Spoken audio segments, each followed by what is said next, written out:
Assalamualaikum warahmatullahi wabarakatuh. Perkenalkan, nama saya Ristiana Widyartika, NIM 2011050 315. Di sini saya akan menanggapi video materi Puncak Kemajuan Peradaban Islam pada Pemerintahan Abbasiyah yang dipaparkan oleh Bapak Abdul Wadud Nafis selaku dosen mata kuliah Peradaban Islam dan Islam Nusantara.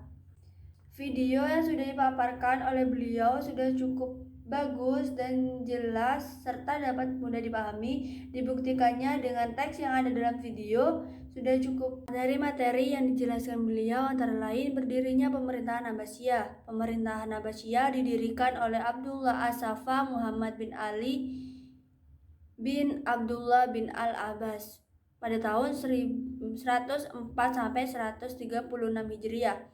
Pendirian dinasti ini dilatar belakangi oleh kaum Abbasiyah merasa lebih berhak untuk memimpin umat Islam dibandingkan dengan Bani Umayyah karena mereka keturunan Bani Hashim yang secara nasab lebih dekat dengan Nabi Muhammad SAW.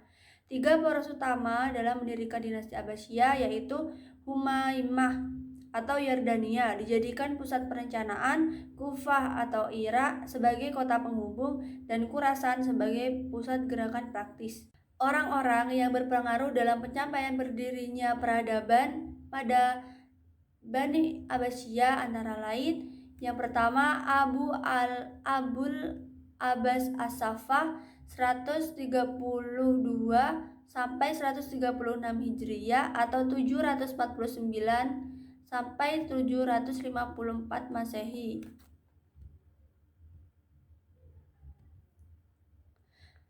Abu Abbas As-Saffah adalah khalifah pertama. Ia mendapat gelar As-Saffah atau pengalir darah karena ia menjadi pengancam bagi orang yang menentangnya, khususnya Bani Umayyah dan para pengikutnya. Kufah merupakan pusat gerakan Bani Abbasiyah. Selanjutnya ia meninggalkan Kufah menuju daerah Anbar, sebuah tempat di pinggiran sungai Eufrat yang dikenal dengan Hashimiyah yang dijadikan pusat pemerintahan. Selama kepemimpinannya, ia tidak terlalu fokus menaklukkan daerah lain karena pertempuran di kawasan Turki dan Asia Tengah terus bergolak. Belum lagi karena kesibukannya mengurus masalah internal untuk menguatkan pilar-pilar negara yang saat itu belum sepenuhnya selesai. Ia juga meninggal di kota Hashimiyah karena sakit pada tahun 136 Hijriah atau 753 Masehi. Saat itu ia berusia baru 33 tahun. Sebelum meninggal, ia menunjuk saudaranya Abu Ja'far Al-Mansur untuk menggantikannya. Yang kedua yaitu Abu Ja'far Al-Mansur pada tahun 136 sampai 158 Hijriah atau 754 sampai 775 Masehi. Pencapaian beliau yang pertama yaitu pada tahun 762 Hijriah memindahkan ibu kota dari Damaskus ke Hashimiyah. Kemudian dipindahkan lagi ke Baghdad dekat Ctesiphon, bekas ibu kota Persia. Yang kedua, membentuk lembaga protokol negara dengan sekretaris dan sekretaris negara. Yang ketiga, membentuk kepolisian negara dan membenahi angkatan bersenjata. Yang keempat, mengangkat sejumlah personil untuk menduduki jabatan di lembaga eksekutif dan yudikatif. Yang kelima, di bidang pemerintahan membentuk tradisi baru dengan mengangkut wazir sebagai koordinator departemen. Yang keenam, menunjuk Muhammad bin Abdurrahman sebagai hakim. Yang ketujuh, menambah tugas jawatan pos untuk menghimpun seluruh informasi di daerah-daerah. Para direktur jawatan pos bertugas melaporkan tingkah laku gubernur setempat pada khalifah. Yang kedelapan, menaklukkan kembali daerah-daerah yang melepaskan dari pusat pemerintahan. Yang ketiga yaitu Abu Ja'far Harun Ar-Rasyid pada tahun 170 sampai 193 Hijriah atau 786 sampai 809 Masehi. Pencapaiannya antara lain yang pertama belusukan, yang kedua sangat memperhatikan ilmuwan dan budayawan. Yang ketiga, sangat sulit mencari orang untuk memberi zakat, infak, dan sedekah.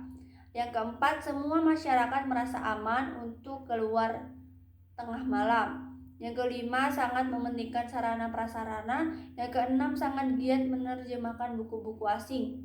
Yang ketujuh, pada masa pemerintahannya, kesejahteraan sosial, kesehatan, pendidikan, ilmu pengetahuan, dan kebudayaan serta kesusilaan berada pada masa keemasannya. Pada masa inilah negara Islam menempati dirinya sebagai negara terkuat dan tak tertandingi. Yang keempat yaitu Abu Ja'far Abdullah Al-Ma'mun.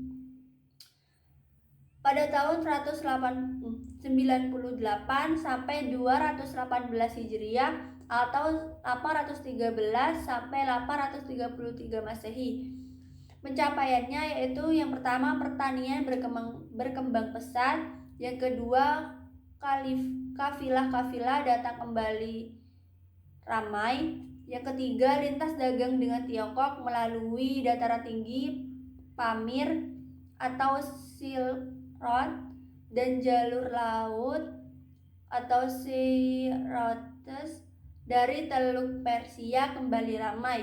Yang keempat yaitu menyediakan dorongan kuat kepada pengetahuan, ilmu kedokteran, matematika, filsafat. Yang kelima, menerjemahkan buku-buku Plato dan Aristoteles atau Hunain bin Ishaq. Yang keenam, pernah mengirim utusan kepada Raja Roma Leo Armenia untuk mendapatkan karya ilmiah Yunani kuno dan diterjemahkan kepada bahasa Arab. Yang ketujuh, wilayah Islam terus bertumbuh. Selanjutnya yaitu runtuhnya pemerintahan Abbasiyah, dipengaruhi oleh faktor internal dan faktor eksternal. Faktor internalnya sendiri yaitu yang pertama, mayoritas Khalifah Abbasiyah periode akhir lebih mementingkan urusan pribadi dan melalaikan tugas dan kewajiban mereka terhadap negara. Yang kedua, luasnya wilayah kekuasaan kerajaan Abbasiyah sementara komunikasi pusat dengan daerah sulit dilakukan. Yang ketiga, permusuhan antar kelompok suku dan kelompok agama. Yang keempat, merajalelanya korupsi di kalangan pejabat kerajaan. Yang kelima, semakin kuatnya pengaruh keturunan Turki mengakibatkan kelompok Arab dan Persia menaruh kecemburuan atas posisi mereka. Pertama, perang salib yang berlangsung beberapa gelombang dan menelan banyak korban. Yang kedua, penyerbuan tentara Mongol di bawah pimpinan Hukagukan yang menghancurkan Baghdad. Jatuhnya Baghdad oleh Hukagukan menandai berakhirnya kerajaan Abbasiyah. Yang ketiga, munculnya kerajaan Safawiyah di Iran, kerajaan Utsmani. Sekian tanggapan video dari saya, kurang lebihnya mohon maaf.